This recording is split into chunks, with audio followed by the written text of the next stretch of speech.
한국이 낳은 세계적인 역사학자, 우리나라 참 백낙준 박사님이 계세요. 그분은 우리나라 연세대 총장을 오래 하셨습니다. 그리고 그분은 목사님이기도 해요. 그분이 미국의 예일대학에서 박사 논문을 썼는데 우리나라 초대 기독교의 한국교회 역사를 쓰셨어요. 그분의 주장입니다. 우리 한국교회가 처음에 교회가 막 태동할 때, 초대교회 때 개화교인과 기독교인이 있었대요. 이 개화교인이 무슨 말이냐면 기독교 신앙과는 전혀 관계없어요. 예수님하고도 전혀 관계없어요. 그때 그 시대가 우리나라가 이 개화의 물결이 막 들어왔어요. 서양 문화를 받아들일 수밖에 없었어요. 왜냐하면 저 일본은 참 이 메이지 유신이라 해서 일찌감치 서양 문명을 받아들여 가지고 총을 만들었어요. 근데 우리나라는 아직도 세국 정책 써가지고 화를 쏘고 있어. 그러니 어떻게 당할 수 있습니까? 결국 이 나라가 이렇게 어려워진 게 바로 그 때문이에요. 그래서 그 당시는 이 서양 문명을 받아들여야 된다. 그 개화의 물결이 막 들어오니까 그 가장 지름길이 교회였어요. 그래서 기독교, 이 교회로 기독교의 진리, 예수님하고는 전혀 관계없이 성경과도 관계없이 그냥 교회에 가서 정치적으로, 경제적으로, 여러 가지 사회적으로 무엇인가 얻기 위해서 교회에 온 거예요. 이게 개화교인이었습니다. 그러다 보니까 어느 정도 예수를 진짜 믿는 사람, 예수하고 전혀 관계없는 가짜 믿는 사람, 그냥 교회만 다니는 교인, 이런 사람들이 들어와서도 보니까 교회에 갈등이 시작되고 세속적인 물결이 물들어갔어요. 그러다가 결국은 105인 사건이 터집니다. 105명이 순교하는 사건이요. 그 사건으로 인해서 개화교인이 다 물러가 버립니다. 아, 예수 믿고 교회 다녀서 뭔가 좀 얻고 출세하고 경제적으로 여러 가지 정치적으로 이익을 보려고 했는데 막상 교회 가서 순교당하고 어려움을 당하니까 다 빠져나가 버렸어요.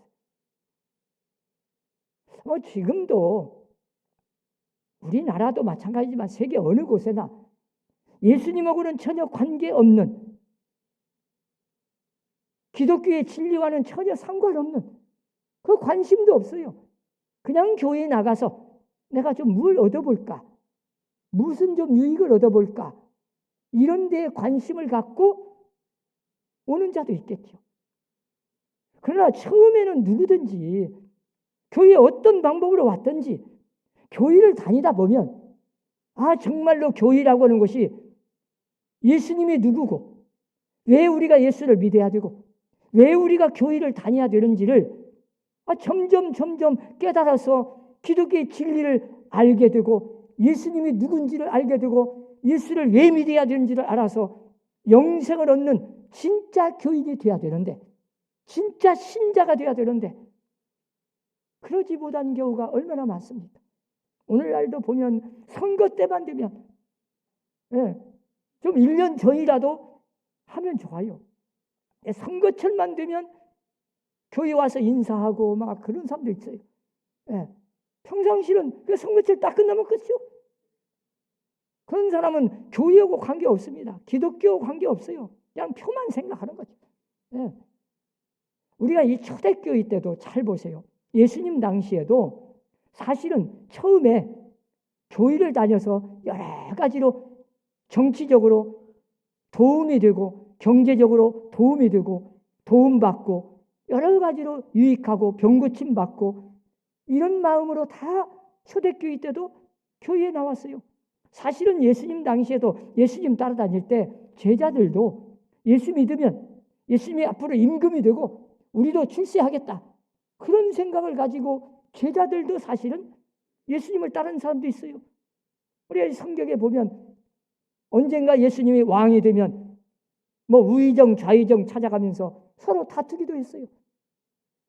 그러나 예수님이 막상 십자가의 고난을 당하시고 그 죽음을 당하시고 십자가에 못 박혀 딱 죽으시니까 그 가짜 교인, 그렇게 출세하려고 했던 예수님 따라가면 뭔가 내가 출세하고 뭔가 좀 얻을 줄 알았는데 엄청난 핍박과 고난이 시작됩니다.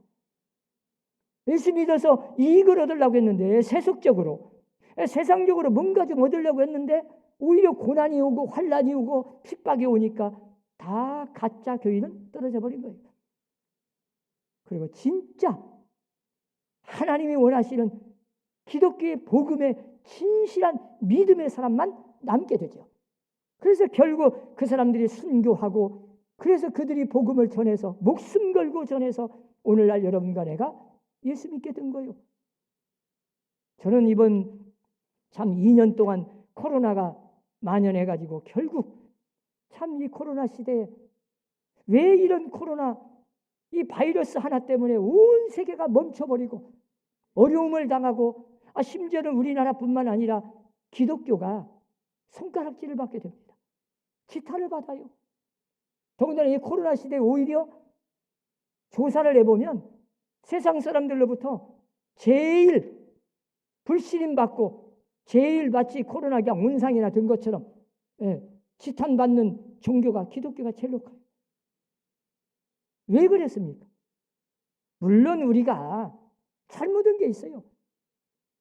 그동안 진짜 복음의 핵심 예수 그리스도를 제대로 믿은 게 아니죠. 교회는 다녔어요. 수십 년 다녔어. 처음에는 어쩔 망정 교회를 다니면 적어도 집사님, 권사님, 장로님 10년, 20년을 다녔어도 뭔가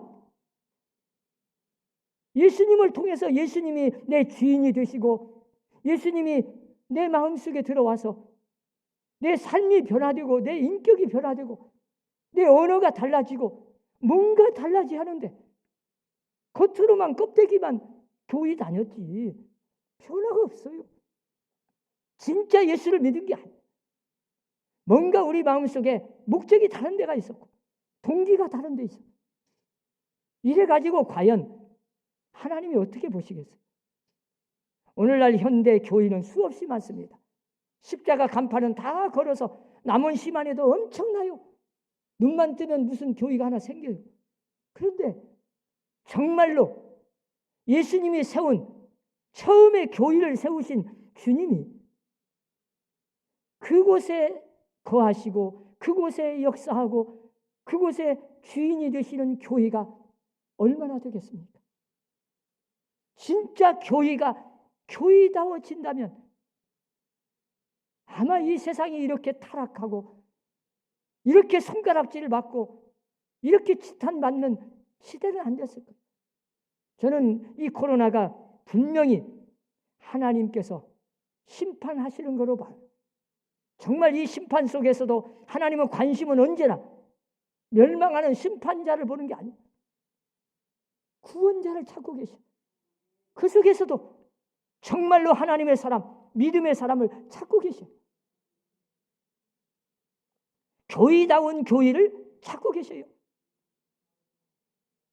정말로 그곳에 예수가 있고 예수가 주인 되시고 예수의 이름이 나타나고 그 예수의 이름에 생명력이 나타나는 하나님의 교회, 하나님의 역사하는 교회, 하나님이 함께하는 교회, 마지막 때 정말 믿음의 사람들이 모여서 어떤 환난과 핍박과 내가 손해를 볼지라도 나는 구원받은 하나님의 자녀로서 이 땅에서 예수의 이름을 높이고 말이에요.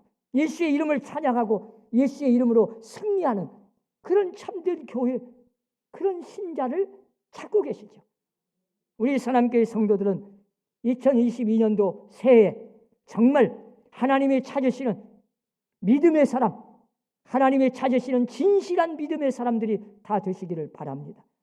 세상 사람들은 우리 교회를 좀 오해하는 경우가 많아요. 무슨 구제 기관으로 생각해요. 왜 구제를 안냐? 왜 이렇게 어려운 사람이 있는데 안 도와주냐?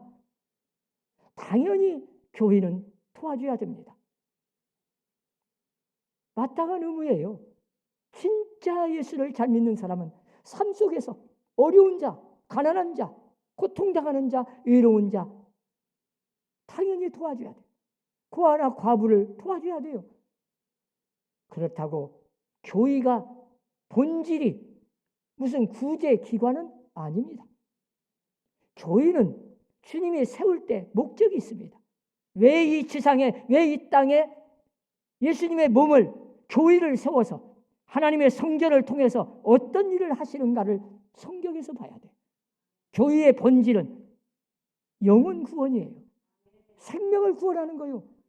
그 구원하는 방법이 수단은 될 수 있어요. 도와주고 봉사하고 희생하고 섬기고 가서 복음을 전하고 다 할 수 있지만 최종 목적은 사실은 교회는 영혼을 구원하는 하나님의 교회예요. 주님이 세우신 교회예요. 그래서 성경의 에베소 4장에도 보면은 우리 교회는 예수님의 몸입니다. 교회의 머리는 예수님이시고 우리는 그 몸에 붙어있는 지체들이에요. 유기적인 관계입니다. 그래서 성경은 말하기를 자, 예수님이 사랑하고 예수님이 관심 갖는 자를 핍박하면 예수님을 핍박하는 것이요. 예수님이 사랑하는 자를 내가 사랑하면 예수님을 사랑하는 거예요. 언제나 주님은 그렇게 말씀하셨습니다. 그래서 우리는 교회는 언제나 주님의 뜻을 먼저 찾아야 돼요. 주님이 무엇을 원하시는가? 주님을 기쁘시게 하는 데 초점이 돼야 돼요. 가난한 자를 돕는 것도 주님을 기쁘시게 하겠죠. 가장 중요한 건 하나님이 제일 기뻐하시는 것이 뭐겠습니까? 껍데기 신앙, 가짜 신앙 그런 걸 원치 않지요. 겉으로 아무리 우리가 하나님을 잘 믿는 채 해봐야 무슨 소용이 있겠어요. 하나님이 인정하는, 하나님이 원하시는, 하나님이 기뻐하시는 믿음의 사람이 돼야죠. 그런 사람은 언제나 하나님이 기뻐하는 일을 하게 되어 있어요. 그게 성령이 인도하시는 거예요. 그래서 언제나 우리는 어떤 일을 하든지 하나님이 무엇을 원하시는지, 하나님이 무엇을 기뻐하시는지, 내가 삶 속에서 작은 일이라도 가정이든 직장이든 교회든 어디에서든지 하나님이 무엇을 원하시는지, 나에게 무슨 일을 하라고 하는지 언제나 하나님 앞에 기도하면서 하나님의 뜻을 찾아서 하나님을 기쁘시게 하는 것이 곧 신앙생활이에요.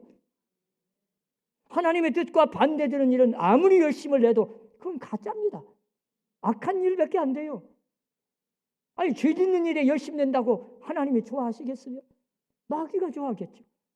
무조건 열심만 낸다고 되는 게 아니고 하나님이 기뻐하는 일, 하나님의 뜻에 하나님 마음을 기쁘게 하시는, 하나님 마음을 감동시키는 올 한 해가 되시기를 바랍니다. 무슨 사회적인 기관도 아니고 구제기관은 아니요. 무슨 정의구원의 단체도 아니요.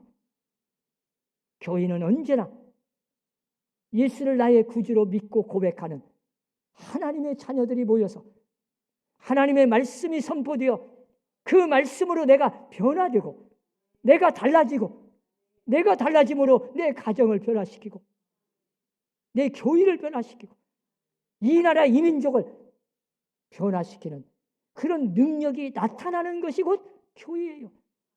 그래서 언제나 표적이 따르는 거죠. 여러분 오늘 본문에 보세요.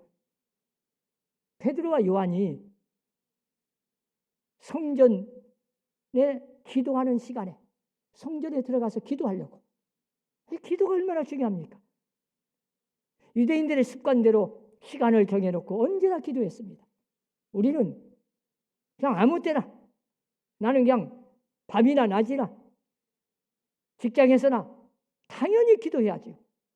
그러나 그런 사람이 얼마나 기도 많이 합니까? 얼마나 진실하게 간절하게 기도를 할 수 있습니까? 그래서 우리는 시간을 정해놓고 하나님의 성전에 나와서 간절하게 기도하는 습관이 중요합니다.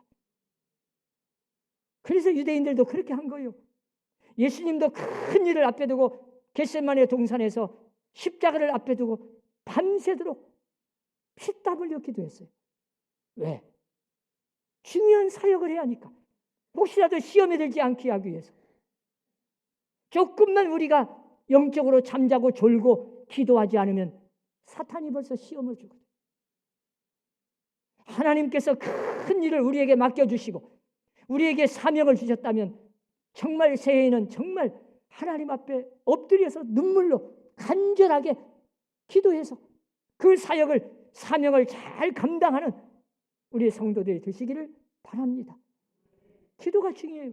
베드로와 요한도 성전에 올라가서 기도하려고 가는데 나면서부터 안진뱅이가 된 사람, 태어날 때부터 못 걷게 된 사람이야. 그 사람은 혼자 살 수가 없어요. 먹고 살아야 하니까. 사람들이 땜이고 그 성전은 미문이라는 곳에 앉혀놓고 언제나 날마다 구걸하는 거죠. 뭐 구걸할 때 막 쳐다보고 진실하게 달라는 게 하도 그냥 습관적이요. 몸짓이요. 그냥 손만 내밀어요. 베드로와 요한이 딱 기도 시간에 들어갈 때 그 당시는 달랐어요. 베드로의 마음속에 이 베드로와 요한이 쳐다도 안 보니까 손만 내미니까 우리를 좀 봐라. 무엇이야? 줄 줄 알고 딱 쳐다보는데 이 베드로와 요한이 뭐라고 말합니까? 은과 금은 내게 없거니와 은과 금 내게 없다.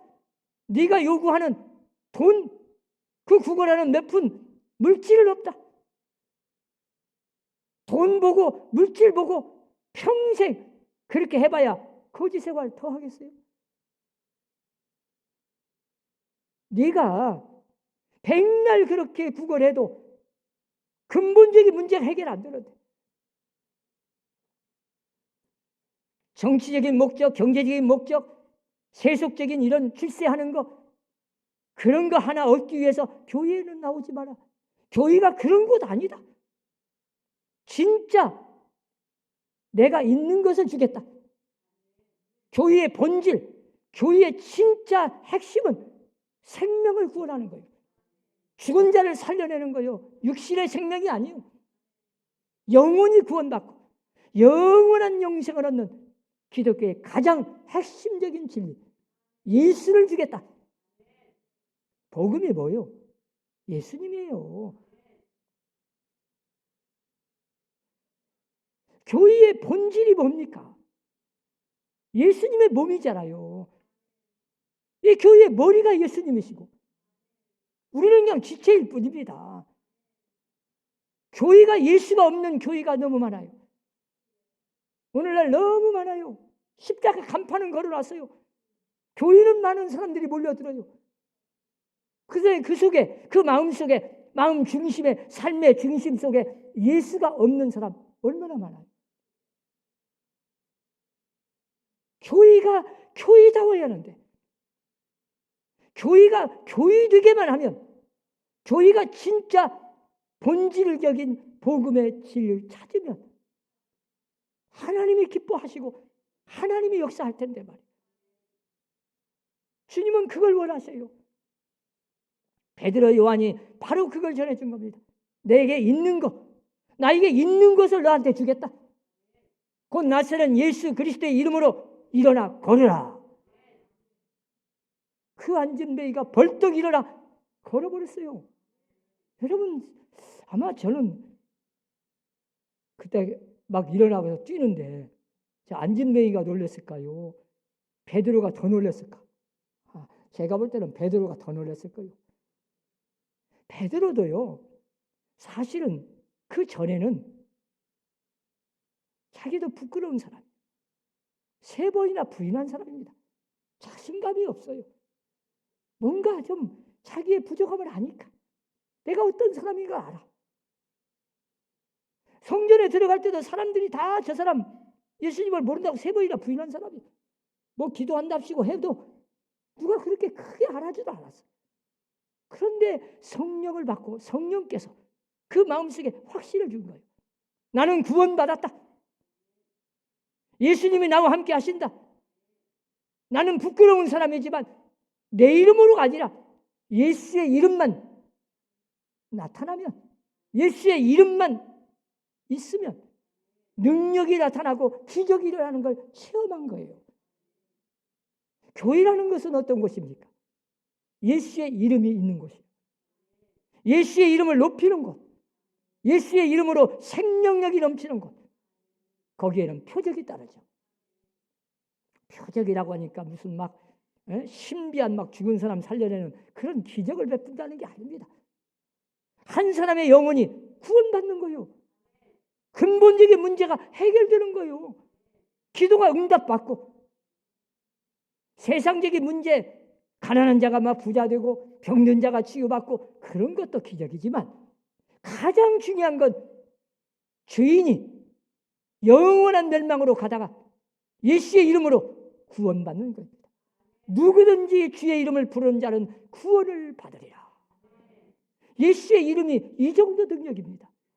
여러분 삶 속에서 생활 속에서 가정이나 직장이나 교회에서 어디서든지 예수의 이름으로 승리하십시오.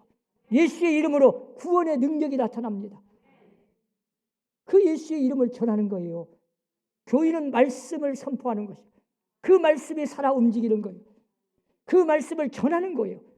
그 여러분들이 예수님을 만나서 예수의 이름으로 담대하게 나가서 그 예수님을 전하세요. 그러면 능력이 나타납니다.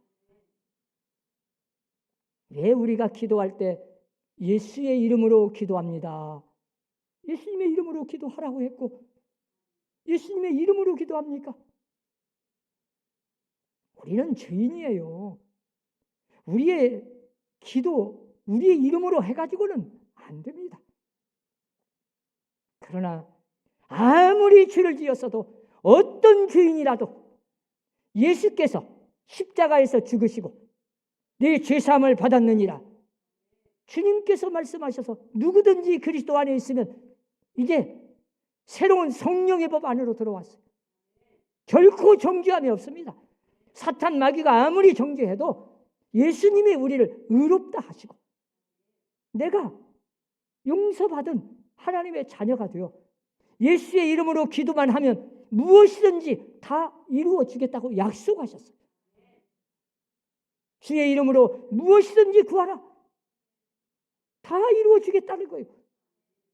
여러분 예수의 이름으로 기도하면 다 이루어집니다. 올 한 해는 기도로 승리하십시오. 성전에 나와서 열심히 기도하십시오. 반드시 하나님께서 이 기도를 들어주실 줄로 믿습니다. 우리 선함교회 성도들 새해에는 정말 우리 선함교회가 교회다운 교회로 교회를 교회답게 교회로 만들어야 돼. 세속적인 물결 이제 코로나를 통해서 진짜 믿음 사람과 가짜 믿은 사람 쭉정이와 알곡신자 가려는 때입니다. 이제는 정말 우리가 그동안 내가 잘못된 신앙, 병든 신앙 정말 주님이 내 안에 계시고 주님이 주인이 아니고 내가 세상적인 어떤 걸 얻기 위해서 그런 거 하나에 물들어 가지고 하나님을 기쁘시게 하지 못했던 거 회개하고 이제 새해에는 정말 주님을 기쁘시게 하고 주님의 이름으로 승리하는 그래서 변화되고 이제 나로 인해서 우리 가정과 직장과 교회와 대한민국이 변화되는 새로운 교회가 새롭게 되는 우리 선함교회가 될 수 있기를 주의 이름으로 축원합니다. 기도합시다. 하나님 아버지, 우리는 연약하고 부족한 죄인들입니다. 그러나 주님의 십자가의 보혈로 깨끗하게 죄를 씻어주시고 용서받고 구원받아 하나님의 자녀로 삼아주심을 감사합니다. 이제 주님께서 우리를 의롭다 하셨사오니 이제 성령께서 언제나 이 구원의 기쁨 감격이 식어지지 않게 하시고 언제 어디서나 예수의 이름으로 승리케 하여 주옵소서. 하나님께서 늘 함께하여 주옵소서. 예수님 이름으로 기도하옵나이다. 아멘.